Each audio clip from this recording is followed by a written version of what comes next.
صفحہ نمبر 288 جاری اور ہم پڑھ رہے ہیں حکیم مومن خان مومن۔ نمبر 1، سادگی اور روانی۔ مومن کے ہاں سادگی اور روانی کی فضا ملتی ہے۔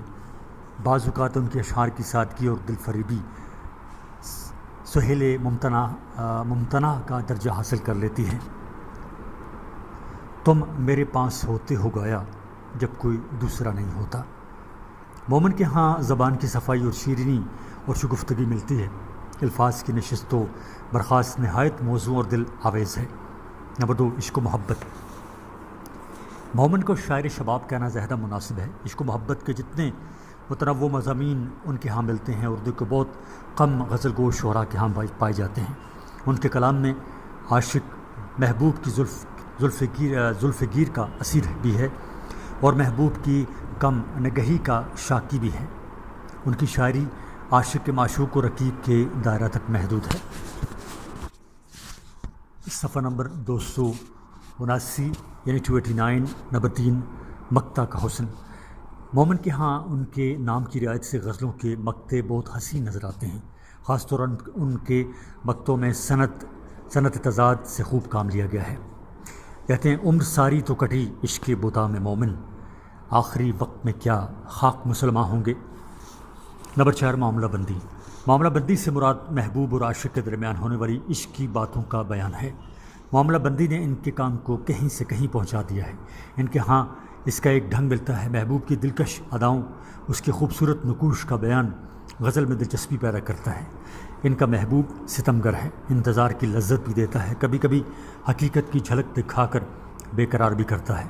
عاشق صابر بھی ہے، مضطرب و بے قرار بھی۔ ہجر و وصل کے یہ قصے مومن کے ہاں بڑی خوبی سے بیان ہوتے ہیں۔ نمبر 5، ندرت۔ مومن کا اسلوب بیان بڑا متنوع اور نادر ہوتا ہے۔ یہ ندرت ان کے مضمون و خیال دونوں میں ملتی ہے۔ مومن نے فارسی اور اردو کے پامال موضوعات کو نئی اور جدید وجہ سے اس انداز سے پیش کیا ہے کہ اس سے کلام میں تازگی، رنگینی اور شوخی پیدا ہو گئی ہے۔ جہاں وہ محبوب کا سراپا بیان کرتے ہیں، شوخی ندرت حد سے بڑھ جاتی ہے۔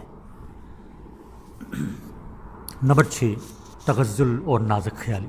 مومن کے کلام کی خوبی تغزل ہے۔ مومن نے غزل کے مضامین کو اس کی صحیح حیت میں بیان کیا ہے۔ یہ رنگ تغزل اردو غزل کی آبرو ہے۔ ان کے ہاں داخلی کیفیات کا اظہار ہے، تکلف انداز میں ان کے ہاں داخلی کیفیات کا اظہار ہے، پر تکلف انداز میں بیان ہوا ہے۔ ان کا محبوب جیتا جاتا گوشت پوش کا محبوب ہے۔ صفحہ نمبر 290۔ ان کے ہاں ہجر کی شکایت اور وصال کی تمنا بھی ملتی ہے۔ ان کی غزل کا ماحول خالص عاشقانہ ہے۔ مومن کے ہاں تخیل کی بلندی، نازک خیالی اور مضمون آفرینی کا بہت خیال ملتا ہے۔ نمبر 7، انداز بیان۔ مومن کا انداز بیان دیگر معاصرین سے الگ اور انوکھا ہے۔ ان کی شاعری میں رنگ لکھنؤ کی نمود اور پھر پیرایہ اظہار، جس میں ہلکا سا فارسی رنگ بھی غالب ہے، اور دہلی کا محاورہ بھی کہیں کہیں جھانکتا ہے۔ ان کے بارے میں مولانا محمد حسین فرماتے ہیں، رنگین طبع، رنگین مزاج، خوش لباس، کشیدہ قامت، سبزہ رنگ، سر پر لمبے گھنگھرے والے بال، ہر وقت انگلیوں سے ان میں کنگھی کرتے رہتے تھے، ایسی دردناک آواز میں ترنم سے پڑھتے تھے کہ مشاعرہ وجد کرتا تھا۔ ان کی غزل، ان کی نازک خیالی، معاملہ بندی اور سوز و گداز کی وجہ سے اس دور کے تمام شعراء سے منفرد ہے۔ نمبر 3، فکری و فنی جائزہ۔ مومن خان مومن اپنے حال میں مست ایک خوددار طبیعت کے انسان تھے۔ دربارداری اور خوشامد سے سخت نفرت تھی۔ مومن صاحب طرز شاعر، ذوق اور غالب کے ہم اثر تھے۔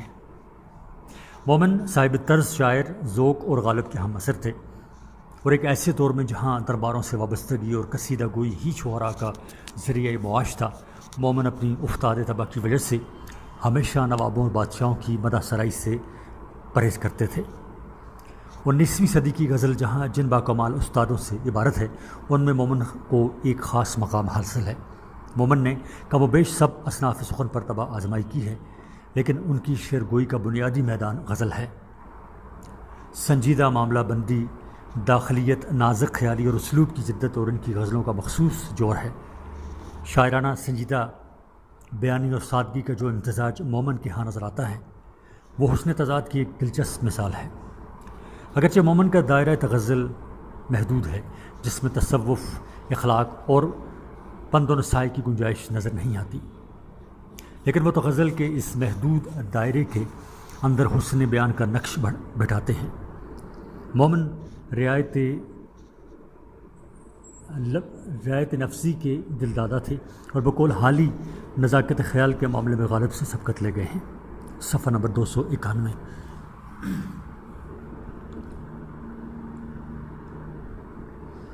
مومن نے شعرگوئی میں ایک منفرد اسلوب اختیار کیا اور ہمیشہ اس معاملے میں عام روش سے علیحدہ رہے۔ سید احمد شہید کی تحریک جہاد کے حوالے سے لکھی جانے والی مثنوی سے قطع نظر مومن کی مثنویاں عام طور پر عاشقانہ ہیں اور ان میں آپ بیتی پائی جاتی ہیں۔ اس صنف میں زبان کی سلاست اور جدید تراکیب کے استعمال سے ندرت ادا میں انفرادیت برقرار رکھی۔ مومن نے منتخب محاورات کو برمحل استعمال کر کے زبان کو ایک خوشگوار وسعت دی۔ انہوں نے زبان کو صاف بھی کیا اور شستہ بھی بنایا، اور یہ تمام خوبیاں مومن کو اپنے دور کا نمائندہ شاعر بناتی ہیں۔ نمبر 6، خواجہ حیدر علی آتش۔ نمبر 1، حالات زندگی۔ حیدر علی نام آتش تخلص، ان کے والد کا نام علی بخش تھا۔ آبا و اجداد بغداد کے رہنے والے تھے، جہاں سے مغلیہ خاندان کے عہد میں ہندوستان آئے اور دلی میں بس گئے۔ آتش کی پیدائش 1778 یعنی 1778 میں فیصل آباد میں ہوئی۔ ان کے والد کا انتقال ان کے بچپن میں ہو گیا۔ تعلیم و تربیت ناقص رہی۔ جوانی کا زمانہ لکھنؤ کے بانکوں اور آوارہ منش لوگوں میں گزارا، جس کی وجہ سے وہ نشوں مثلاً بھنگ وغیرہ کے عادی ہو گئے۔ انہوں نے بانکوں کی سی وضع اختیار کر لی۔ مشاعروں میں ہتھیار بن کر جاتے اور شعر پڑھتے تھے۔ آتش لکھنؤ کے ایک نواب محمد تقی خان کی ملازمت میں شامل ہو گئے۔ یہیں ان کی شاعری پروان چڑھی اور استاد مانے گئے۔ جب جوانی کا زمانہ گزرا تو درویشی اختیار کر لی، ملازمت چھوڑ دی، ایک معمولی سا چھپر کا مکان خریدا اور درویشوں اور صوفیوں سے ارادت کا سلسلہ شروع ہوا۔ دنیا سے بے نیاز ہو گئے۔ کبھی کبھی کوئی شاگرد آ کر نظر پیش کر دیتا۔ صفحہ نمبر 292۔ اسی پر ان کا گزارا تھا۔ آخر زمانہ آتش پر بہت سخت گزرا۔ جوان بیٹے کا انتقال ہو گیا، بینائی جاتی رہی۔ انہوں نے گھر سے نکلنا، لوگوں سے ملنا جلنا بالکل ترک کر دیا۔ اسی حالت میں 1847 یعنی 1847 میں انتقال کر گئے۔ صفحہ نمبر 292 ہی جاری ہے۔ تصانیف میں کلیات آتش، جس میں 2 دیوان شامل ہیں۔ نمبر 2، خصوصیات کلام۔ آپ نے شاعری کے 2 دیوان ترتیب دیے، جن میں سوائے غزلیات کے اور کسی صنف کے اشعار نہیں ہیں۔ ان کی غزلیات کے مضامین بلند ہیں، فکر کے عناصر موجود ہیں۔ درویشی اور کلندری اور دنیا سے بے نیازی کے اشعار بہت زیادہ ہیں۔ لکھنؤ کے دوسرے شاعروں کے مقابلے میں ان کے اشعار بے حد اثر اور جوش لیے ہوئے ہیں۔ ان کے بہت سے اشعار اس قدر مشہور ہوئے کہ ہر شخص کی زبان پر تھے۔ نمبر 1، زبان و بیان۔ آتش کی شاعری میں لکھنؤ کا تصنع اور دہلی کا خیال دونوں شامل ہیں۔ بقول آتش شاعری مرصع سازی ہے۔ ان کے ہاں زبان کی صفائی اور شگفتگی ملتی ہے۔ اشعار رواں، بندشیں چست، مضامین میں شوخی اور رعنائی ملتی ہیں۔ روزمرہ اور بول چال کا لطف ان کے کلام میں بے حد لطف پیدا کرتا ہے۔ ثقیل الفاظ بہت کم استعمال کرتے ہیں۔ اس کے علاوہ مؤثر زبان و خیالات بلند اور اشعار میں حد درجہ جاذبیت ہے۔ نمبر 2، واردات قلب۔ آتش کے ہاں قلبی واردات کا اظہار بڑے مؤثر پیرائے میں ہوا ہے۔ محبوب کے سراپا کا بیان بھی ملتا ہے اور مجاز کے پردے میں حقیقت کا اظہار بھی کیا ہے۔ جذبات عشق و محبت کے جو مضامین آتش کے ہاں ملتے ہیں، بہت کم شعراء کے ہاں ملتے ہیں۔ ہجر و وصل، محبوب کی وعدہ خلافی، جفا جوئی اور عقیق پسندی، عاشق کی بیچارگی، بے بسی اور ظلم و ستم سہنے کی عادت کا بھی ذکر ملتا ہے۔ صفحہ نمبر 293۔ نمبر 2، تشبیہ و استعارہ۔ آتش کے ہاں تشبیہ و استعارہ ان کی وجدائی جمالیاتی احساس کے اظہار کا ایک خوبصورت ذریعہ ہیں۔ وہ دور دراز کی تشبیہات استعمال نہیں کرتے بلکہ سامنے کی تشبیہات سے دلکشی پیدا کرتے ہیں۔ اس کے علاوہ صفت تجلیس، صفت لف و نشر اور صفت تضاد کا استعمال بھی ان کے کلام میں قدرت پیدا کرتا ہے۔ نمبر 4، تصوف و درویشیت۔ آتش نے درویشانہ وضاقت اختیار کر رکھی تھی۔ ان کے تصوف کا جو نظریہ ملتا ہے اس کی جڑیں اجمی تصوف میں نہیں ہیں۔ قناعت پسندی چونکہ ان کی زندگی کا خاکہ ہے، اس لیے اشعار میں اس کا حقیقی اظہار ہے۔ ان کے ہاں قلندرانہ شان اور درویشانہ انداز ملتا ہے۔ ان کے ہاں انسان دوستی، اخلاق، مروت اور فراخ دلی ملتی ہے۔ نمبر 5، مصوری۔ آتش کی شاعری کئی مقامات پر مصوری معلوم ہوتی ہے۔ وہ اپنے خیالات کے اظہار کے لیے اور محبوب کے نقش و نگار کو ابھارنے کے لیے کئی مناسب رنگوں کی تلاش کرتے رہتے ہیں۔ وہ ایسے الفاظ استعمال کرتے ہیں جو محبوب کی شبیہ کھینچ کر رکھ دیتے ہیں۔ آئینہ میں عکس چشم یار کا عالم نہ پوچھ، آئینہ میں عکس چشم یار کا عالم نہ پوچھ، دیکھ لے آتش قول پھولے ہوئے تالاب میں۔ نمبر 6، رجائیت۔ آتش رجائیت کا شاعر ہے۔ اس کے ہاں نہ تو غم زمانہ ملتا ہے نہ غم عشق۔ رجائیت یعنی امید۔ آتش کا نقطۂ نظر بڑا پر امید ہے۔ صفحہ نمبر 294۔ وہ وقتی اور ہنگامی تکالیف اور مصائب کو خاطر میں نہیں لاتے۔ وہ زندگی سے پیار کرتے ہیں اور عظمت آدم کے قائل ہیں۔ وہ ہمیشہ زندگی کا روشن پہلو دیکھتے ہیں۔ نمبر 7، طرز کلام میں صفائی۔ ادائے مطلب اور طرز کلام میں آتش کی صفائی کو عام طور پر سراہا گیا ہے، اگرچہ وہ خود شاعری کو مرصع سازی سے مشابہ قرار دیتے ہیں۔ ان کی تشبیہات و استعارات کی لطافت آمیز سادگی، حسن کارانہ لفظی مصوری، اظہار کی روانی و سلاست، محاورات کے برجستہ استعمال، فارسی ترکیبوں کی خوش آہنگی اور زبان کی تشنگی اور روزمرہ سے مطابقت نے ان کی شاعری کی معنوی خوبیوں کو چار چاند لگا دیے ہیں۔ نمبر 8، کیف و سرور۔ آتش کی غزل میں جہاں حسرت و ملال، بے اطمینانی و افسردگی اور بے قراری کے عناصر بھی ہیں، جس کی وجہ سے ان کے کلام میں درد و سوز آ گیا ہے، تاہم ان کے ہاں سرور و کیف، راحت و انبساط اور نشاط و رجائیت کا عنصر زیادہ غالب ہے۔ نمبر 9، اخلاقی شاعری کا بادشاہ۔ آتش کی قوت باصرہ اور قوت شامہ بہت تیز ہیں، جس نے ان کی شاعری کو احساسی کیفیت بخش دی ہے۔ ان کا بہترین کلام سچے انسانی احساسات، مشاہدات اور تجربات سے بھرا ہے۔ ان کے 20 شعر اور مصرے ضرب المثل بن گئے ہیں۔ بالغ النظر ناقدین نے آتش کو اخلاقی شاعری کا بادشاہ قرار دیا ہے۔ نمبر 3، فکری اور فنی جائزہ۔ آتش کے اجداد یعنی باپ دادا کا پہلا وطن دہلی تھا۔ سیاسی افراتفری کے نتیجے میں جب اس شہر کی اقتصادی حالت خراب ہوئی تو بہت سے لوگ نقل مکانی پر مجبور ہوئے، جن میں آتش کا خاندان بھی شامل تھا۔ صفحہ نمبر 295۔ آتش فیض آباد میں پیدا ہوئے اور یہیں پر ان کی ذہنی تربیت ہوئی۔ نواب محمد تقی خان ترکی کے ملازم ہو کر ان کے ہمراہ لکھنؤ چلے گئے۔ یہ انشاء اور مصحفی کے شعری ہنگاموں کا زمانہ تھا، جن سے آتش کو بھی شاعری کا شوق پیدا ہوا۔ مصحفی کے شاگرد ہوئے اور ایسی مشق باہم پہنچائی کہ خود استاد بن گئے۔ اس تناظر میں آتش کی شاعری پروان چڑھتی اور متذکرہ تمام اثرات ان کے کلام میں کسی نہ کسی طرح نمایاں رہے۔ آتش لکھنوی و دبستان ادب کی نمائندگی دبستان ادب کی نمائندگی کرتے ہیں، لیکن ان کا کلام لکھنویت کے عمومی رنگ کی طرح صرف زبان و بیان کی خوبیوں تک محدود نہ رہا، اور نہ ان کے کلام میں لکھنؤ کے دیگر شعراء کی طرح صرف صنعت گری اور رعایت لفظی سے کام لیا گیا ہے، بلکہ آتش کی شاعری میں تفکر کے مثبت پہلو بھی سامنے آتے ہیں۔ آتش بنیادی طور پر غزل کے شاعر تھے، اور ان کی غزلوں میں 3 رنگ ملے جلے نظر آتے ہیں۔ ایک رنگ آتش کے مزاج اور ان کی قلندرانہ زندگی سے ابھرتا ہے۔ ساکیاں ماہ پیکر پر کیا کرتا ہوں حکم، میں قدم عالم ہستی ہے سلطانی مجھے۔ یہ قلندرانہ وضع آتش کا خاص انداز ہے۔ ان کے کلام کا دوسرا پہلو دہلوی وراثت سے منسوب ہے۔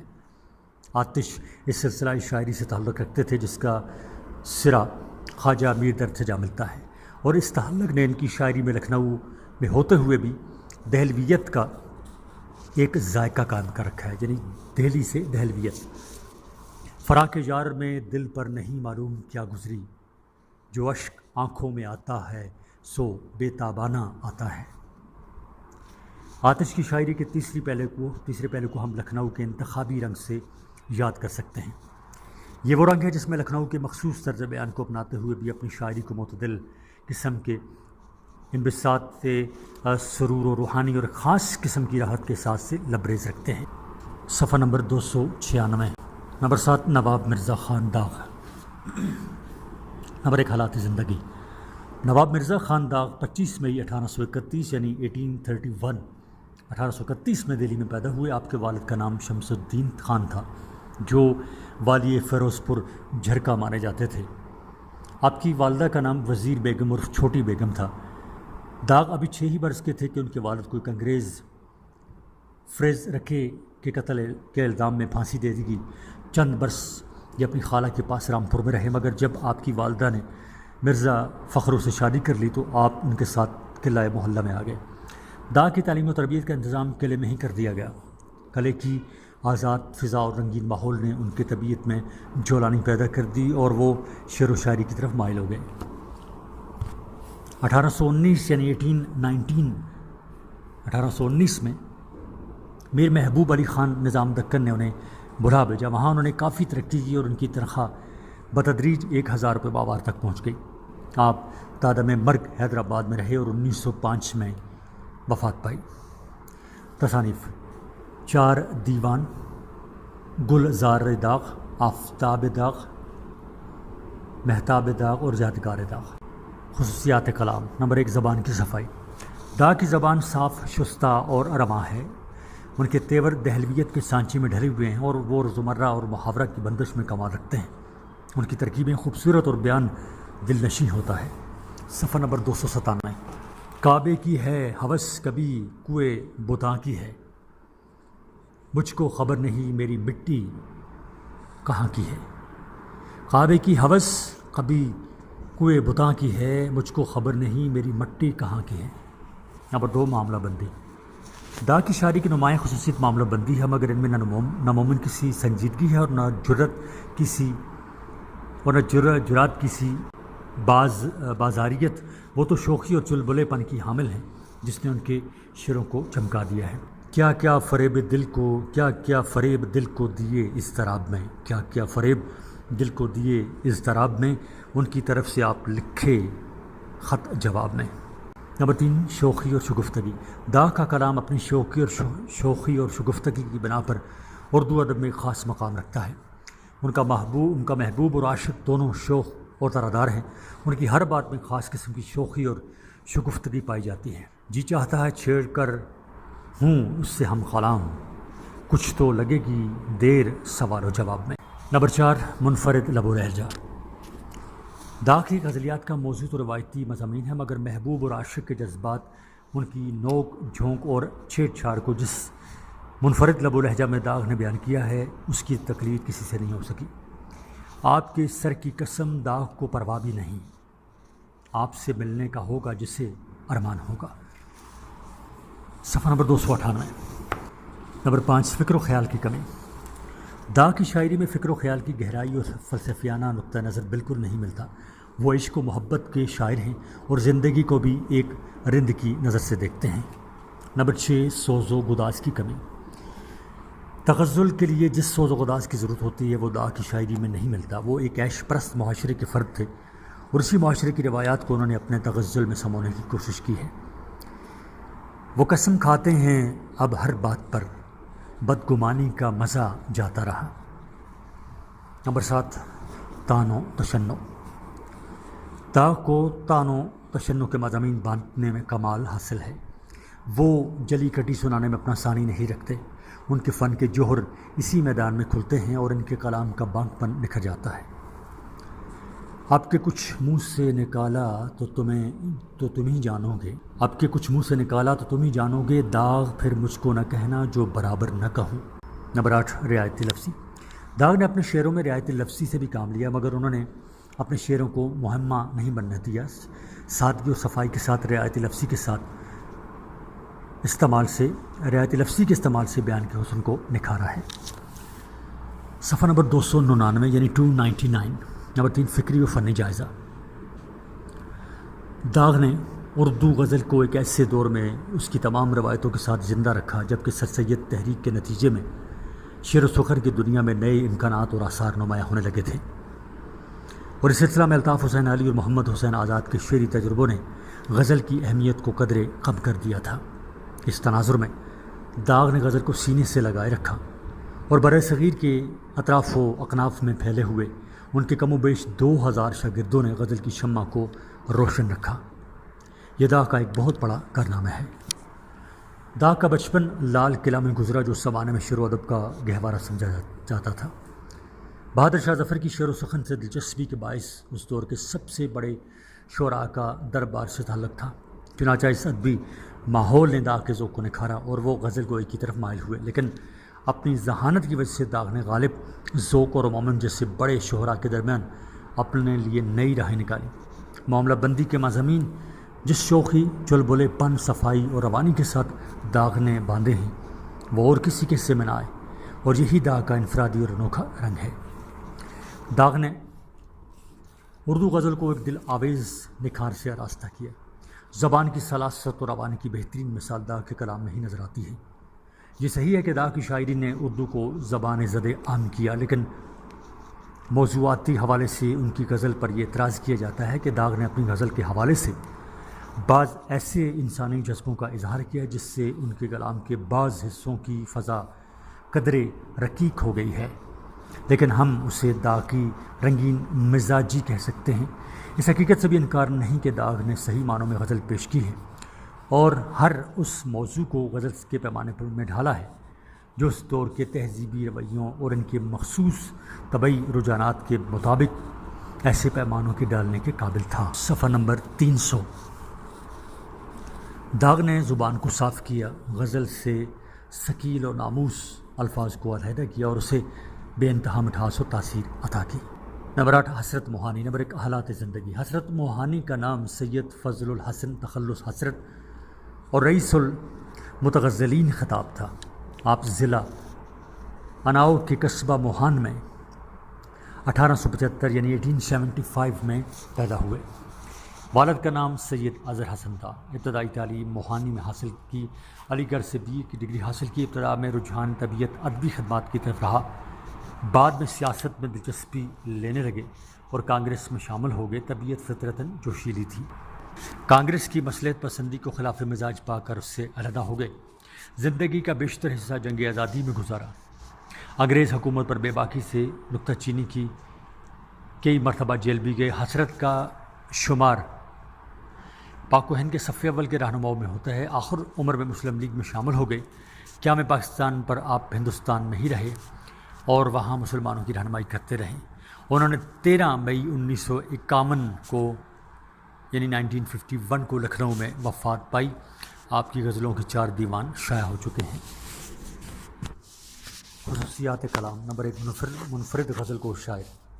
مولانا فضل الحسن حسرت موہانی اپنے دور کے منفرد غزل گو تھے۔ حسرت کی غزل کے عناصر ترکیبی میں عشق، خلوص، معصومیت، دل سوزی اور سپردگی شامل ہیں۔ حسرت نے غزل کو ایک مخصوص کلچر دیا اور نہ صرف بعد میں آنے والے شعراء کے لیے صنف غزل کی اہمیت روشن کر دی بلکہ غزل کو نئی زندگی، نئی روح اور نئی بالیدگی بخشی۔ صفحہ نمبر 301۔ نمبر 2 حسن و عشق۔ مولانا کی غزل میں ان کا تصور حسن و عشق اور بے پناہ جمالیاتی ذوق ہے، بے حد اہمیت رکھتے ہیں۔ ان کی حسین و جمیل روح ہمیشہ ان کی شاعری میں کار فرما رہی ہے، جس کی وجہ سے ان کی غزل میں حسن و عشق اور اس کے متعلقات کے کئی پہلو نکھر آئے ہیں۔ مولانا اپنے تصورات و جذبات کی تمام رعنائیاں اور رنگینیاں اپنے معشوق میں منتقل کرتے ہیں اور محبوب کی بے حد حسین اور خوبصورت نقشے بنا کر اس کی مدح سرائی کرتے ہیں۔ محبوب کے ناز و انداز کی صاف شفاف تصویریں ان کی غزلوں میں جا بجا نظر آتی ہیں۔ وہ اپنے محبوب سے شوخی کرتے ہیں اور اس وقت ان کے دل کا جو عالم ہوتا ہے اس کو غزل میں بائینہ یعنی بالکل ایسا ہی سمو لیتے ہیں۔ محبوب کے پیرہن یعنی لباس کی خوشبو، اس کا معطر پسینہ اور اس کے دیگر متعلقات حسرت کا بہت قیمتی اثاثہ ہیں جن سے وہ اپنی غزل کا تار و پود تیار کرتے ہیں۔ نمبر 3 محبوب مولانا کا محبوب جرات، انشاء اور داغ کے محبوب کی طرح چالاک اور بازاری نہیں، بلکہ ایک باحیا، شریف اور مہذب محبوب ہے۔ وہ روایتی محبوبہ کی طرح ہے، بے سر، بے وفا، قاتل اور ظالم نہیں، بلکہ اپنے عاشق کا قدردان ہے۔ وہ اپنے عاشق کے معیار سے واقف ہے، وہ اس کی محبت میں برابر کا شریک ہے، اور اکثر ملاقات پر بھی وہ اپنے عاشق کے لیے بے قرار دکھائی دیتا ہے۔ لیکن چونکہ حسرت کا محبوب ہے اس لیے وہ غیور اور محتاط بھی ہے، یعنی غیرت مند اور محتاط بھی ہے۔ اس کے دل میں جذبات کا طوفان تو مچل سکتا ہے، لیکن چہرے سے شرم و حیا کی تابانی نہیں جا سکتی، تابانی یعنی چمک۔ نمبر 4 مزاجی عشق حسرت نے اردو غزل کو ایک نئے افق سے روشناس کرایا۔ حسرت کے بارے میں یہ کہنا بھی جانا ہوگا کہ وہ مجازی عشق اور اس کی انسانی کیفیات کے شاعر تھے۔ ان کے مزاج کی شگفتگی اور بے باکی نے ان کی غزلوں میں رنگینی اور رعنائی کی فضا قائم کر دی جو انہی کے ساتھ مخصوص ہے۔ صفحہ نمبر 302۔ نمبر 5 زبان حسرت کی زبان وہی ہے جو ان کے استاد نسیم اور نسیم کے استاد مومن کی تھی، جس کی خصوصیات روانی، بے تکلفی، شگفتگی اور بانگ پن ہیں۔ مومن کی طرح آپ کو نازک اور معنی خیز فارسی ترکیب کا خاص شوق تھا، اور ان کو اس برجستگی پر سے استعمال کرتے کہ شعر میں لطف پیدا ہو جاتا۔ صفحہ نمبر 302 جاری ہے۔ نمبر 3 فکری و فنی جائزہ سید الاحرار رئیس المتغزلین مولانا حضرت موہانی اپنی غزلوں میں جدید مضامین، تصوف اور انقلابی خیالات کی وجہ سے شہرت نامہ رکھتے ہیں۔ ان کی زبان سادہ، شستہ اور شائستہ ہے، جذبات میں خلوص اور سنجیدگی پائی جاتی ہے جو غزل گوئی کا طرائے امتیاز ہے۔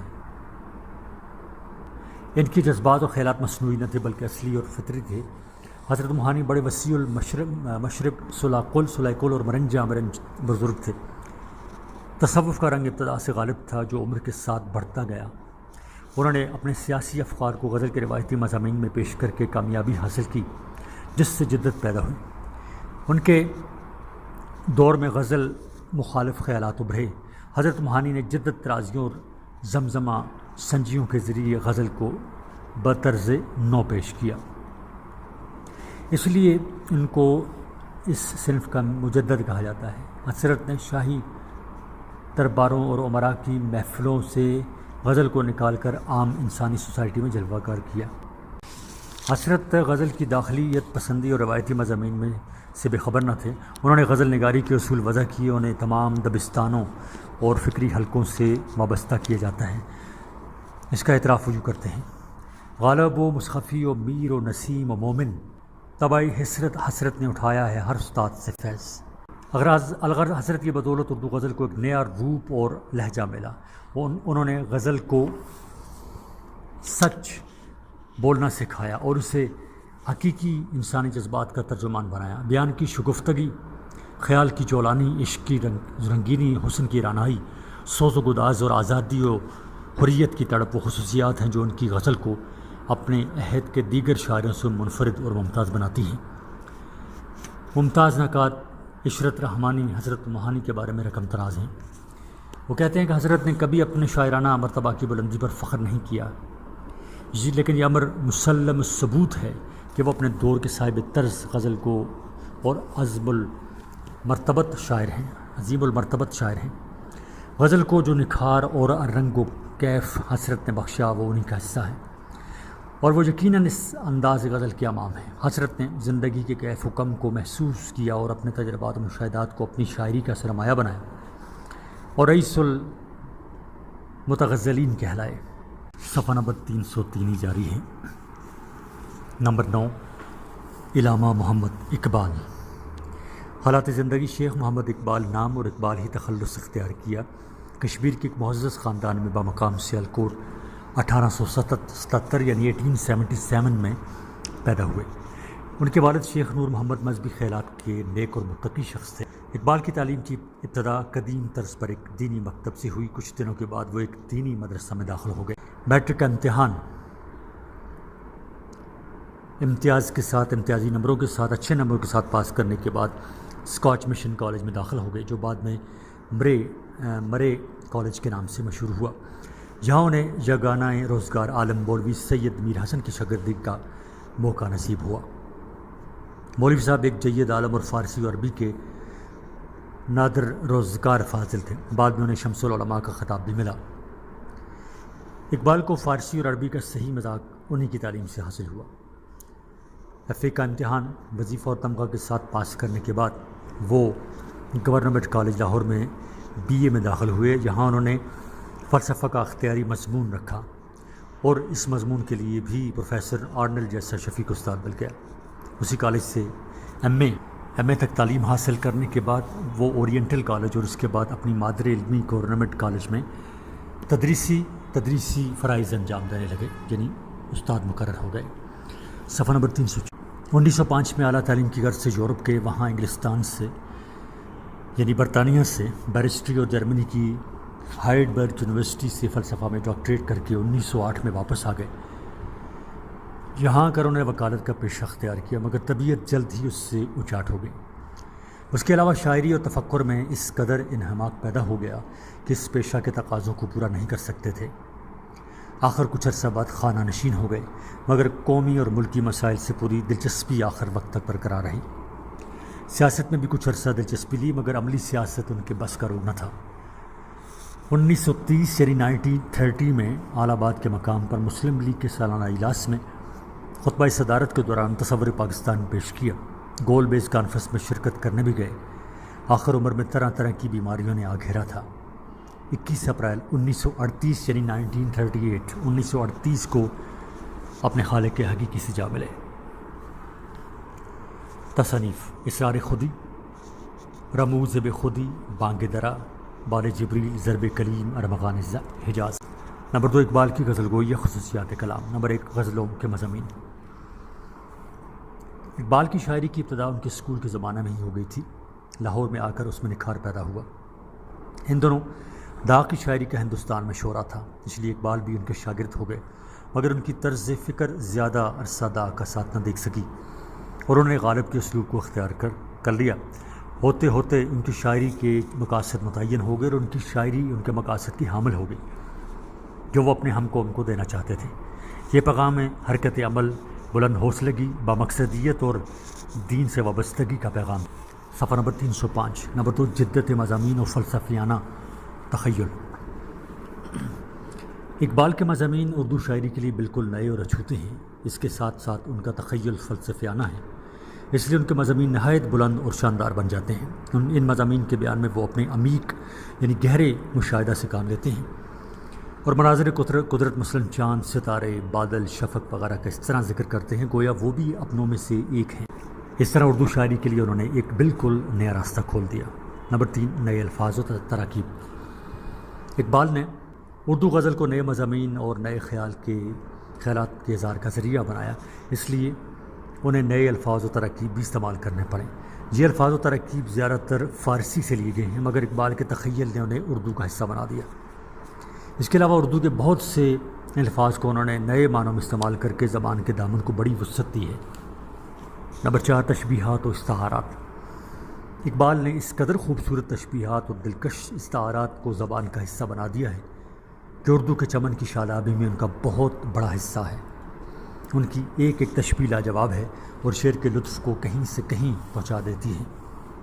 نمبر 5 موسیقیت۔ اقبال کو موسیقیت کا بڑا گہرا شعور حاصل ہے۔ وہ الفاظ کی ترتیب اس طریقے سے رکھتے ہیں کہ شعر سے ترنم پھوٹ پڑتا ہے۔ یہ خصوصیت ان کے شعروں کی دلکشی اور خوبصورتی میں اضافہ کا سبب بنتی ہے۔ نمبر 6 شعر اور حکمت کا امتزاج۔ اقبال نے اردو غزل کو حکیمانہ، اخلاقی، سیاسی اور فلسفیانہ مزاج سے اس طرح آشنا کیا کہ ان کے بعد آنے والے ہر شاعر پر ان کا اثر پڑتا ہے۔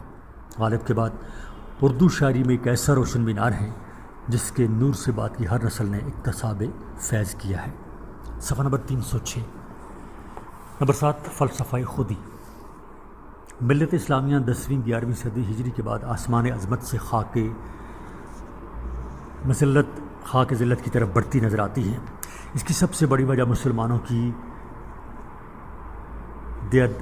دیدانت فلسفے سے متاثر ہو کر اپنی تخلیقی صلاحیتوں سے جان بوجھ کر فرار اور فنا فی اللہ کی غیر حقیقی نظریہ حیات کو اپنانا تھا۔ اقبال نے 14ویں صدی ہجری میں پوری طرح یہ جان لیا کہ ملت فعالیت سے انفعالیت کی طرف رخ کر گئی ہے، اور یہی اس کے تنزل کی اصل وجہ ہے۔ اقبال نے ملت اسلامیہ کو بالخصوص اور اولاد آدم کو بالعموم یہ بھولا ہوا سبق یاد دلایا کہ انسانیت کی بقا احساس نفس اور تعین الذات میں ہے۔ اپنے اشعار میں اقبال نے اس فلسفہ کا بھرپور پرچار کیا ہے۔ آپ بار بار ملت اسلامیہ کو جتلاتے ہیں کہ اپنی انفرادی صلاحیتوں کا جائزہ لیا جائے اور ان صلاحیتوں کے اظہار کے لیے شبانہ روز محنت کرنی چاہیے۔ خودی میں ڈوب جا غافل یہ سر زندگانی ہے، نکل کر حلقۂ شام و سحر سے جاوداں ہو جا۔ خودی میں ڈوب جا غافل یہ سر زندگانی ہے، نکل کر حلقۂ شام و سحر سے جاوداں ہو جا۔ نمبر 8 تصور مرد مومن۔ اقبال اپنی شاعری میں انسان کامل اور مرد مومن کا بڑا تذکرہ کرتے ہیں۔ مشہور صوفی بزرگ شاہ عبد الکریم جیلی علیہ الرحمہ نے انسان کامل کے عنوان سے کتاب تحریر کی ہے۔ اقبال اس نظریے سے بے حد متاثر ہوئے اور اس حقیقت کا ان کا پر انکشاف ہوا کہ انسان ہی اشرف المخلوقات اور مقصود تخلیق کائنات ہے۔ اس لیے آپ اپنے اشعار میں جگہ جگہ مرد مومن کی تعریف کرتے ہیں اور اس کے منتظر ہیں، یعنی وہ ملت رسول ہاشمی کے فرزندوں کو ایسا مرد مومن بننے کی تلقین کرتے ہیں جیسے اصحاب نبی الانبیاء علیہ السلام تھے۔ صفحہ نمبر 307۔ کافر کی یہ پہچان کہ آفاق میں گم ہے، مومن کی یہ پہچان کہ گم اس میں ہیں آفاق۔ نمبر 9 عظمت انسانی۔ اقبال صحیح معنوں میں انسان کو مقصود کائنات اور اشرف المخلوقات تصور کرتے تھے۔ آپ ہمیشہ یہ چاہتے رہے کہ انسان اپنی تمام تر تخلیقی صلاحیتوں کو بروئے کار لا کر کائنات ارضی میں نیابت الہی کا صحیح حق ادا کرے۔ وہ چاہتے ہیں کہ انسان اپنے اندر موجود اعلیٰ ترین امکانات کو بروئے کار لائے۔ اقبال نے استحکام خودی کی 3 منازل اطاعت، ضبط نفس اور نیابت الہی کے مفصل بیان کے اختتام میں خلیف اللہ فی الارض کے منصب ہی کو منزل انسان قرار دیا ہے۔ عروج آدم خاکی کے منتظر ہیں تمام، عروج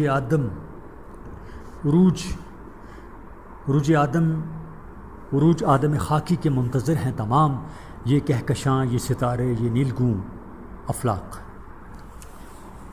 نمبر 10 عقل و عشق۔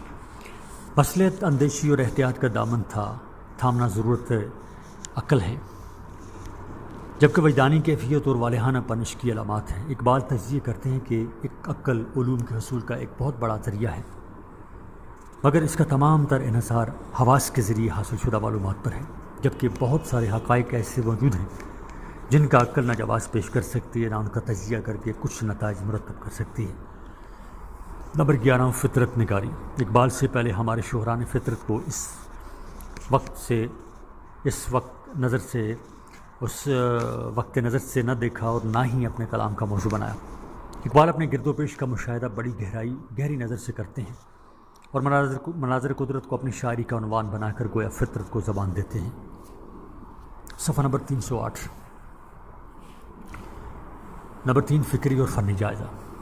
اقبال نے اپنی شاعری کا آغاز روایتی غزل گوئی سے کیا اور اس ضمن میں داغ کو اپنا استاد بنایا، لیکن جلد ہی انجمن حمایت اسلام کے جلسوں میں ان کی توجہ نظم گوئی کی طرف مائل ہو گئی۔ اقبال کے پہلے دور کی شاعری روایتی شاعری سے کچھ زیادہ مختلف نہیں، وہ وطن پرستی کے جذبات سے سرشار ہے اور انگریزی شاعری کی تقلید میں مناظر فطرت کو بہت اہمیت دیتے ہیں۔ اقبال کے قیام یورپ 1905 سے 1908 کے زمانے میں اقبال کے مزاج میں ایک انقلابی تبدیلی واقع ہوتی ہے۔ ان کی شاعری کا محور مسلمانوں کا عروج بن جاتا ہے۔ اس مقصد کے لیے وہ مسلمانوں کو درس خودی دیتے ہوئے اور ان کا رشتہ توحید سے جوڑتے ہوئے نظر آتے ہیں۔ وہ مرد مومن کا تصور پیش کرتے ہوئے مسلمانوں کو نیل کے ساحل سے لے کر تابخا کے کاشگر ایک ہونے کا مشورہ دیتے ہیں۔ اقبال کا ایک اور اہم موضوع عظمت آدم کا تصور ہے۔ وہ انسان کو اللہ تعالیٰ کا نائب تصور کرتے ہوئے اسے تسخیر فطرت و تسخیر کائنات کا اہم فریضہ یاد دلاتے ہیں۔ یہاں پہنچ کر اقبال کی شاعری ذاتی مسائل سے ابھر کر کائناتی مسائل کو اپنی لپیٹ میں لے لیتی ہے۔ اس حوالے سے سب سے اہم بات یہ ہے کہ وہ الفاظ، علامتیں اور تشبیہیں غزل ہی سے حاصل کرتے ہیں۔ یوں ان کی شاعری قاری کے ذہن پر بوجھ نہیں بنتی۔ علامہ کا زبردست اسلوب فلسفے اور مابعد الطبیعیات کے موضوعات کو بھی دلچسپ اور گوارا بنا دیتا ہے۔ اقبال کی فکر کے سوتے قرآن مجید، مثنوی، مولانا روم اور تاریخ اسلام سے پھوٹتے نظر آتے ہیں۔ وہ اپنے فکر و فلسفہ کی عبارت استوار کرنے کے لیے کچھ مواد مغرب کے فلسفیوں سے بھی اخذ کرتے ہیں، لیکن ان کی تعلیمات پر سب سے گہرا اثر قرآن اور ختم الرسل حضرت محمد مصطفیٰ صلی اللہ علیہ وآلہ وسلم کی سیرت کا ہے۔ رمز و ایمائیت اور جدت تراکیب نے اقبال کی شاعری کو فنی لحاظ سے بھی بہت بلند کر دیا ہے۔ حرکت و عمل اس شاعری کی امتیازی خصوصیت ہے۔ وہ مایوسی اور قنوطیت کے بجائے رجائیت کے علم بردار ہیں۔ قنوطیت کہتے ہیں مایوسی کو، رجائیت امید۔ صفحہ نمبر 309۔ بال جبریل کی غزلیں خاص طور پر تغزل کی اعلیٰ شان لیے ہوئے ہیں۔ یہاں اقبال کا کائناتی شعور اپنی بلندیوں کو چھوتا نظر آتا ہے۔ مضمون آفرینی، فکر کی گہرائی، تخیل کی بلندی اور جذبے کی شدت نے ان کی غزل کو ایک نیا روپ اور آہنگ عطا کیا ہے۔ غزل میں انہوں نے ایک ہی موضوع برت کر ایک نیا تجربہ کیا ہے، اور یوں اپنے مزاج کے اعتبار سے یہ غزل نظم کے بہت قریب پہنچ جاتی ہے۔ قومی اور ملی شاعر کی حیثیت سے اقبال ایک نئے دور کا نقیب ہیں، جس کے اثرات ہمارے ادب پر گہرے ہیں۔ نمبر 10، ناصر کاظمی۔ حالات زندگی۔ نام سید ناصر رضا اور تخلص ناصر تھا۔ وہ پورے نام کی بجائے ناصر کاظمی کے نام سے مشہور ہوئے، کیونکہ ان کا خاندانی تعلق امام موسیٰ کاظم رحمۃ اللہ علیہ سے تھا۔ ناصر کاظمی امبالہ ضلع پنجاب میں پیدا ہوئے، بھارت میں۔ ابتدائی تعلیم و تربیت امبالہ ہی میں ہوئی۔ اعلیٰ تعلیم کے لیے لاہور آ گئے، اسلامیہ کالج میں داخلہ لیا، لیکن تعلیم مکمل نہ کر سکے۔ مختلف ملازمتیں کی۔ محکمہ امداد باہمی کے رسالے ہم لوگ اور مشہور ادبی رسالے ہمایوں کے ایڈیٹر بھی رہے۔ زندگی کے آخر چند برس ریڈیو پاکستان لاہور سے بھی وابستہ رہے۔ ریڈیو کے ادبی پروگراموں کو بہتر اور معیاری بنانے میں ناصر کا بڑا ہاتھ تھا۔ 1972 میں معدے کے سرطان کی وجہ سے انتقال کر گئے۔ ناصر کاظمی کا کلام زیادہ تر غزلیات ہی کی صورت میں موجود ہے، جن میں سے برگ نئے، خوش چشمے کے کنارے، دیوان اور پہلی بارش شامل ہیں۔ اب ان کا تمام کلام کلیات ناصر کے نام سے شائع ہو چکا ہے۔ ترقی پسند تحریک اور قیام پاکستان کی درمیانی مدت میں جب نظم گوئی کا میلان اور ترویج زوروں پر تھی، ناصر کاظمی نے عین اس زمانے میں غزل کا پرچم بلند کیا اور اس صنف کی ساکھ کو از سر نو قائم کیا۔ صفحہ نمبر 310۔ نمبر 2، خصوصیات کلام۔ جدید اردو غزل میں ناصر کاظمی ممتاز درجہ رکھتے ہیں۔ انہوں نے شروع میں نظمیں لکھی، لیکن جلد ہی ایک منفرد غزل کو کی حیثیت سے ابھرے۔ ناصر کی غزل رچے ہوئے شعری مذاق کی حامل ہے، اور اس میں قدیم اور جدید روایات کا حسین امتزاج نظر آتا ہے۔ اس دور میں جس شاعر نے غزل کو حسن، نکھار اور تازگی عطا کی، وہ ناصر کاظمی ہیں۔ ذیل میں ان کے کلام کی خصوصیات بیان کی جاتی ہیں۔ نمبر 1، رنگ تغزل۔ ناصر کاظمی نے غزل کی کلاسیکی روایات کو بڑی خوبصورتی سے نبھایا ہے۔ وہی رمز و ایما ہے، وہی تغزل کا رچا ہوا احساس ہے، وہی سوز و گداز اور درد و غم ہے، جو غزل کی قدیم شعری روایات کا ترائے امتیاز رہا ہے۔ یوں کہہ سکتے ہیں کہ ناصر کے کلام میں میر کے طرز ادا کے ساتھ ساتھ میر کا طرز احساس بھی ملتا ہے۔ نمبر 2، جدید طرز احساس۔ ناصر کاظمی نئی نسل کے فکری اور جذباتی رجحانات کو بڑی خوبصورتی سے غزل میں پیش کرتے ہیں۔ وہ دراصل جدید طرز احساس کے شاعر ہیں۔ آج کا انسان مادہ پرست ماحول کی سنگینی اور پرآشوب حالات کے سبب جس احساس محرومی اور تنہائی کا شکار ہے، ناصر اسے بڑے دلکش انداز میں شعر کے سانچے میں ڈالتے ہیں۔ ان کی غزلوں میں اداسی، تنہائی، محرومی اور ناکامی کا احساس اور قدروں کی شکست کا ماتم بھی ہے، اور معاشرے کی نفی قدروں پر طنز اور تلخی کا اظہار بھی۔ نمبر 3، منفرد مقام۔ ناصر کاظمی آج کے اس دور میں صرف اور صرف غزل کے نمائندہ شاعر ہیں۔ انہیں الفاظ کی قوت کا صحیح شعور و ادراک بھی ہے۔ موضوعات کے تنوع اور لہجوں کے مختلف سطحوں کے اعتبار سے ناصر اپنے کئی ہم اثروں میں منفرد و ممتاز مقام رکھتے ہیں۔ صفحہ نمبر 311۔ ناصر کے کلام کی رسائی ہلکے اور مترنم لہجوں سے لے کر تند و تیز خطیبانہ لہجے تک ہے۔ یہ کہا جا سکتا ہے کہ آج کی غزل میں نئے اسلوب ناصر کی جدت فکر سے پیدا ہوئے۔ نمبر 4، تقسیم ملک کے اثرات۔ جیسا کہ بیان ہو چکا ہے کہ ناصر کاظمی نئے فکری و جذباتی رجحانات و اعلانات کے شاعر ہیں۔ 1947 میں تقسیم کے بعد حالات ایک عظیم انقلاب سے دوچار ہوئے۔ ہماری سماجی زندگی پر اس کے جو اثرات پڑے، ناصر نے غزل کا اسے موضوع بنایا ہے۔ چنانچہ شہروں کی ویرانی، اخلاقی قدروں کی پامالی، معاشرتی انتشار اور بے یقینی کے موضوعات ناصر کے ہاں غزل کی رمز و ایما کی زبان میں ادا ہوئے ہیں۔ نمبر 5، عشق کا جدید اور نرالا انداز۔ غزل کا عمومی موضوع عشق ہے۔ در حقیقت غزل میں چاشنی اور نکھار اسی وقت پیدا ہوتا ہے جب اس میں جذبہ عشق کی سچی کسک اور خالش ہو۔ ناصر نے غزل میں روایتی افلاطونی عشق پیش نہیں کیا، بلکہ دور جدید میں جذبہ عشق کے نئے تجربات اور نئی واردات غزل میں بیان کی ہیں۔ اس طرح ان کے ہاں سوز بھی ہے اور لذت بھی، اور حقیقی تجربات کا پرتو یعنی عکس بھی ہے۔ نمبر 3، فکری و فنی جائزہ۔ تقسیم ہند کے بعد جن شاعروں نے کہ ہاں میر کی صدائے بازگشت سنائی دیتی رہی، ان میں ناصر کاظمی بھی شامل ہیں۔ اس کی وجوہ سیاسی و سماجی ہیں۔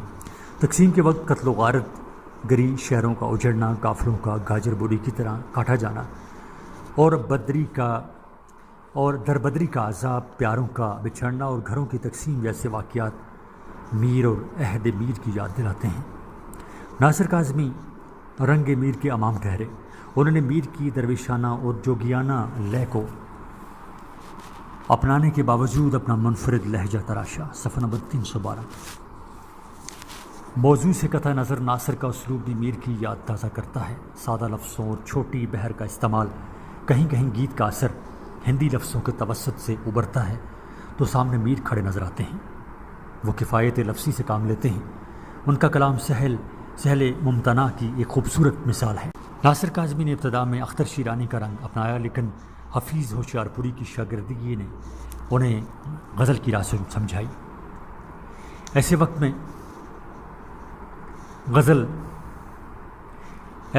میں غزل کا چراغ جلانا، جب نظم کا چلن عام تھا، ناصر کاظمی کی اہمیت کو اجاگر کرتا ہے۔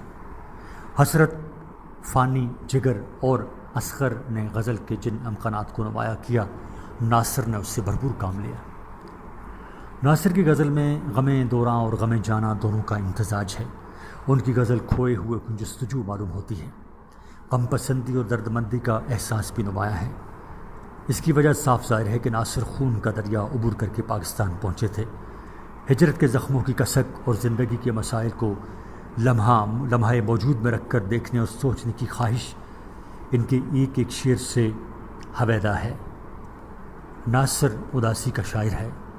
اس کے ہاں جو اداسی ملتی ہے، اس کا سرچشمہ اس کی ذات کی محرومیاں ہیں۔ وہ خود کہتے ہیں، ہمارے گھر کی دیواروں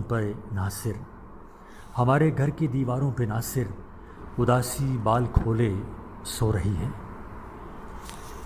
ناصر کاظمی غزل کے مزاج آشنا ہے۔ وہ ایمائیت اور اشاریت سے بھرپور کام لیتے ہوئے اپنی تمام تر داخلی کیفیات کو کامیابی سے بیان کرنے کا ہنر جانتے ہیں۔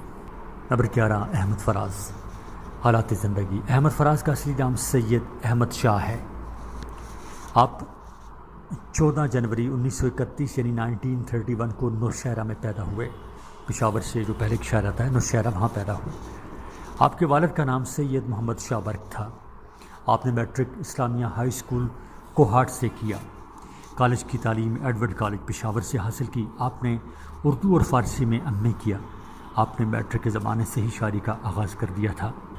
آپ کی تصانیف میں تنہا، درد آشوب، نایافت، جانا، شب خون، میرے خواب، ریزہ، بے آواز، گلی کوچوں میں، پس انداز موسم، نابینا شہر میں آئینہ، خواب گل پریشاں ہے اور غزل بہانہ کرو وغیرہ شامل ہیں۔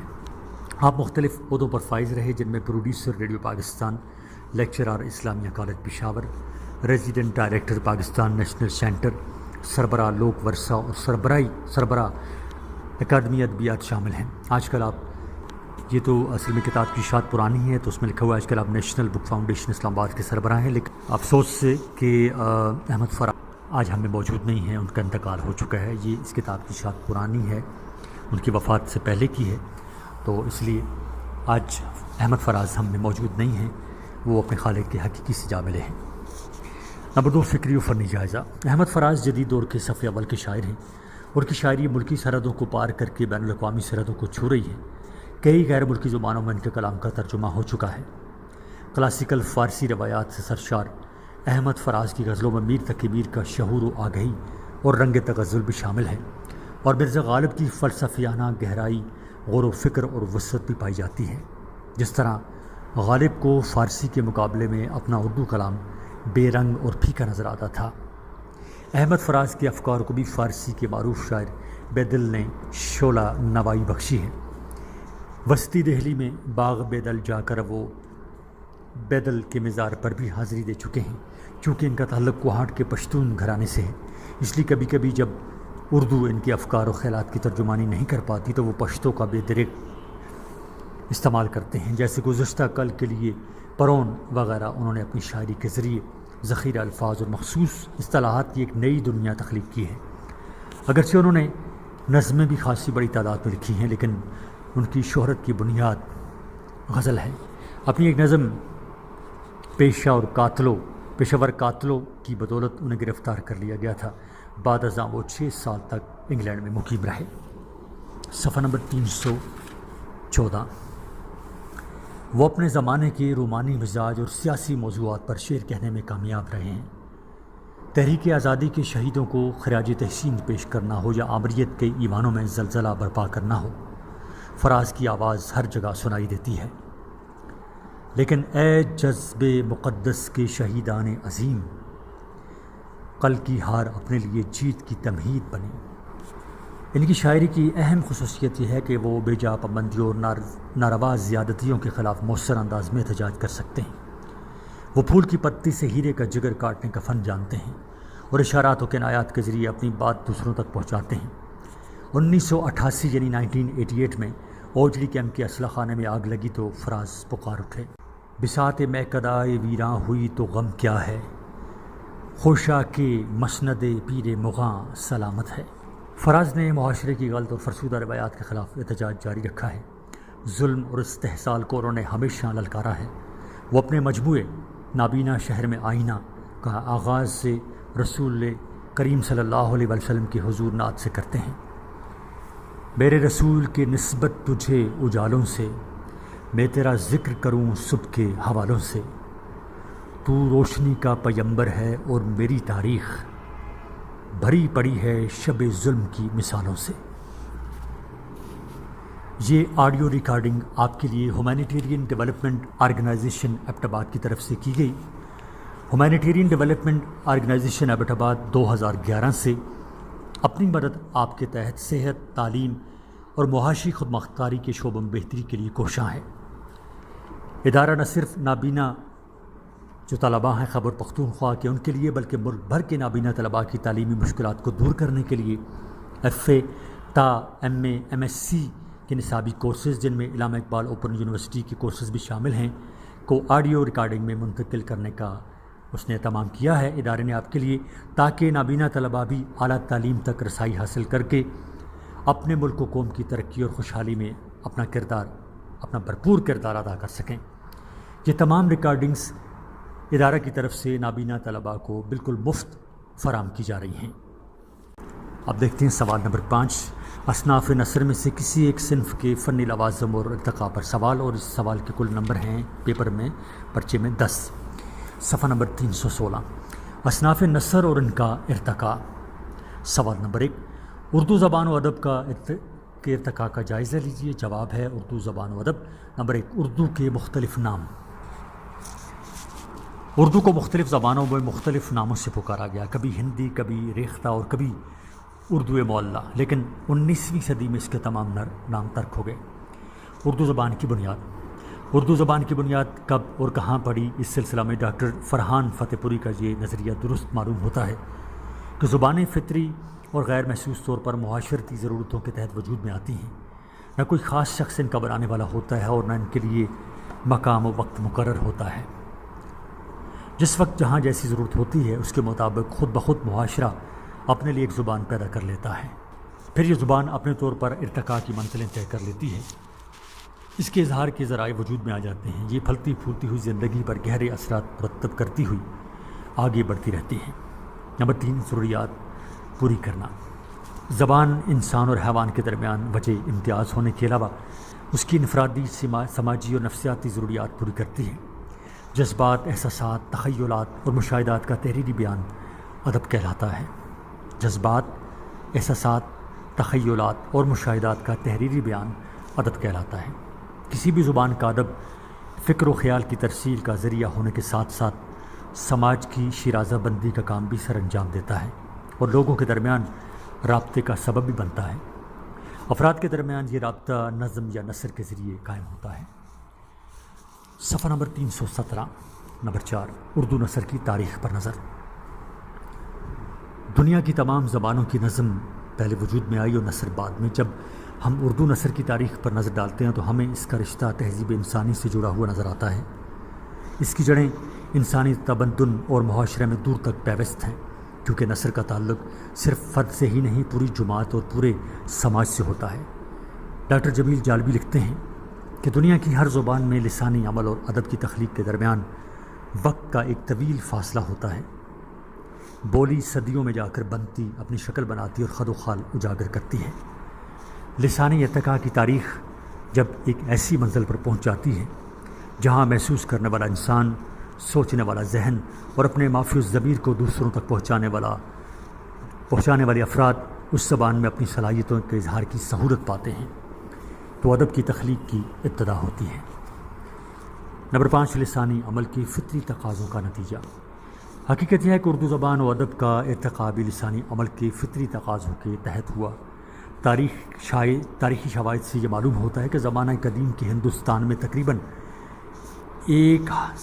1000 عیسوی سے قبل ہی اردو کے مختلف اور مفرد الفاظ جہاں کی بولیوں میں گھلنا ملنا شروع ہو گئے تھے۔ اس دور کی فارسی لغات، شعراء کے کلام اور سیاحوں کے سفرناموں میں اردو الفاظ نظر آ جاتے ہیں۔ نمبر 6، مسلمانوں کے حملوں کا اثر۔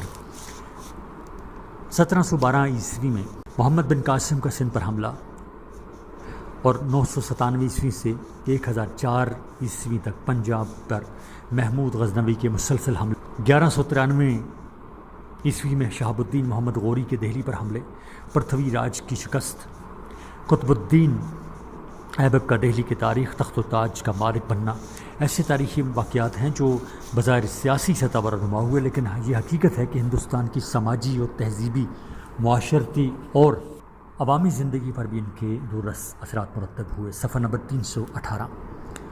تہذیب و تمدن کے ساتھ ساتھ بولی، زبان اور ادب بھی متاثر ہوا اور دو تہذیبوں، دو تمدنوں اور دو قوموں کے درمیان وسیلہ اظہار ایک نئی زبان اور علاقوں میں ابھرنا شروع ہو گئی۔ نمبر 7، صوفیہ، علماء اور بزرگان دین کی خدمات۔ عوام میں بولی ٹھولی کے طور پر استعمال ہونے والی یہ زبان عوام کی طبیعتوں سے اس درجہ ہم آہنگ ہوئی کہ رشیوں اور کے صوفیوں نے اس زبان کو اپنی خانقاہوں میں جگہ دی۔ چنانچہ ہر طبقہ اور خیال کے لوگوں تک اپنا پیغام پہنچانے کے لیے صوفیہ کرام نے اس عالمگیر عوامی زبان کو اپنے خیال کی ترسیل کا ذریعہ بنایا۔ ان بزرگوں کے مختلف سلسلے تھے جو ملک کے مختلف علاقوں میں تبلیغ دین اور اشاعت زبان کے کام میں مصروف تھے۔ اس طرح الفاظ کے یہ بکھرے موتی صوفیہ، علماء اور بزرگان دین کے ان ملفوظات اور اقوال کی شکل میں تبدیل ہو گئے جو اردو نثر کے ارتقاء میں بنیادی حیثیت رکھتے ہیں۔ اس طرح 6 صدی سے 7ویں صدی تک کے دوران اردو نثر کی ترویج و ترقی صوفیوں، درویشوں اور علماء دین کی مرہون منت ہے۔ ان لوگوں نے اپنے پیغام کو ملک کے گوشہ گوشہ میں پھیلایا، لہٰذا اردو زبان اور اس کا کلچر بھی ملک کے طول و عرض میں پھیلنا شروع ہو گیا۔ نمبر 8، اردو زبان اور جنوبی ہند۔ جب اردو زبان جنوبی ہند پہنچی تو وہاں کے مختلف سیاسی، سماجی اور تہذیبی عوامل نے اس کے خد و خال اجاگر کرنے میں مدد دی۔ دکنی ادب کا آغاز خالص تبلیغی ضرورتوں کے تحت ہوا، اس لیے اردو کے پہلے مسلمان صوفیاء اور درویش تھے۔ 8ویں صدی سے 11ویں صدی تک جنوبی ہند میں اردو نثر میں ایسے بہت سے مذہبی رسائل اور تصنیفات وجود میں آئیں جو اردو نثر میں سنگ میل کی حیثیت رکھتی ہیں۔ اس سلسلے میں شیخ عین بن گنج العلم، شمس الاشاق، شاہ میرانجی، شاہ برہان الدین جانم اور شاہ امین الدین علی اعلیٰ مقام رکھتے ہیں۔ صفحہ نمبر 319۔ ان بزرگوں کی تصانیف میں ایک مخصوص ادبی لطافت اور روحانی کشش ہے جس نے اردو نثر کو متصوفانہ لب و لہجہ اور رفت بخشی۔ بجہی نے محمد یحییٰ بن سیبک، فتاحی نے شاپوری کے قصہ حسن و دل اور مثنوی دستور اشاق سے صبرس کا قصہ اخذ کیا ہے۔ بجہی کا کمال یہ ہے کہ اس نے اس قصہ کے بیان میں تخلیقی شان پیدا کر دی ہے اور نثر کو تمثیلی قصہ کی ایک صنف سے روشناس کرایا ہے۔ اس میں تصوف کے رموز و نقات کو رومانی داستان کے انداز میں پیش کیا گیا ہے۔ نمبر 9، اردو زبان اور شمالی ہند۔ شمالی ہند میں نثر نگاری کا آغاز نسبتاً بعد میں ہوا۔ اس کی بڑی وجہ یہ ہے کہ مغل تاجداروں کی زبان اور ان کے تمدن نے اردو کو کافی عرصے تک سر ابھارنے کا موقع نہ دیا، مگر رفتہ رفتہ جب وقت کے تقاضوں نے مجبور کیا تو مغل حکمرانوں نے بھی اردو زبان کے الفاظ استعمال کیے اور اس زبان کی ترقی میں حصہ لیا۔ نمبر 10، اردو نثر اور فورٹ ولیم کالج۔ اردو نثر کی مقبولیت اور ترقی کا آغاز فورٹ ولیم کالج کلکتہ کے قیام کے بعد ہوا۔ یہاں تدریسی ضرورتوں کے تحت ہر قسم کی کتابیں لکھوائی گئیں۔ اردو پڑھانے والوں کا باقاعدہ تقرر کیا گیا اور اردو طباعت اور اشاعت کے دروازے خاص و عام کے لیے کھول دیے گئے۔ اس مقصد کے لیے ملک کے گوشے گوشے سے مصنفین اور اہل قلم جمع کیے گئے۔ ہندوستانی زبانوں میں مہارت رکھنے والے انگریز استاد مقرر کیے گئے۔ ان میں سے سب سے مشہور نام جان گلکرائسٹ کا ہے جو شعبہ اردو کا سربراہ تھا۔ انہوں نے اردو نظم و نثر کے متعدد انتخابات اور انگریزی میں ان کے تراجم مرتب کرنے کے علاوہ اردو زبان کے قواعد، صرف و نحو اور لغت پر بھی مفید کام کیا۔ علاوہ ازیں میر امن کی باغ و بہار نے ادبی زاویہ نظر سے شہرت پائی۔ میر امن نے اردو نثر کی یہ پہلی کتاب عام بول چال کی زبان میں لکھ کر یہ ثابت کر دیا کہ سادہ اسلوب بھی ایک ادبی اسلوب ہو سکتا ہے۔ صفحہ نمبر 320۔ میر امن کے علاوہ فورٹ ولیم کالج کے لکھنے والوں میں حیدر بخش حیدری، شیر علی افسوس، قاسم علی جوان، مظہر علی ولا اور رمرز اعلیٰ لطف بھی تصنیف و تالیف کا کام کرتے رہے اور مرزا علی لطف بھی تصنیف و تالیف کا کام کرتے رہے۔ نمبر 11، حامد حسن قادری کی رائے۔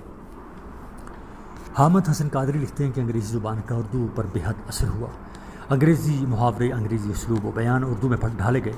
اردو تحریروں میں پیراگراف قائم ہونے لگے۔ بچوں کے قاعدے اور ریڈریں انگریزی کے حصول پر لکھی جانے لگیں۔ نئی اصطلاحیں بنا لی گئیں۔ اخبارات اور رسائل جاری ہوئے۔ مقالات علمی و ادبی، ناول، ڈرامہ، تنقید، سیرت، تذکرہ اور تاریخ وغیرہ ہر قسم کی انشا پردازی انگریزی کے اصول پر اردو میں شروع ہو گئی۔ مختصر یہ کہ فورٹ ولیم کالج نے اپنی 54 سالہ زندگی مشرقی علوم بالخصوص اردو زبان و ادب کی بڑی خدمت کی۔ کالج کی ادبی اور علمی تصنیفات سے ہماری زبان اور ادب میں ایک نئے باب کا اضافہ ہوا۔ اردو نثر کو ایسی دل آویزی، قوت و توانائی حاصل ہوئی جو اردو ادب میں نئے دور کا پیش خیمہ بھی ثابت ہوئی۔ غالب کی سادہ نگاری کو فورٹ ولیم کالج کا نقش ثانی قرار دیا جا سکتا ہے۔ 19ویں صدی کے نصف تک آتے آتے نثر میں جو مختلف موضوعات اور نئے رجحانات داخل ہوئے ان میں مکتوب نگاری بھی شامل ہے۔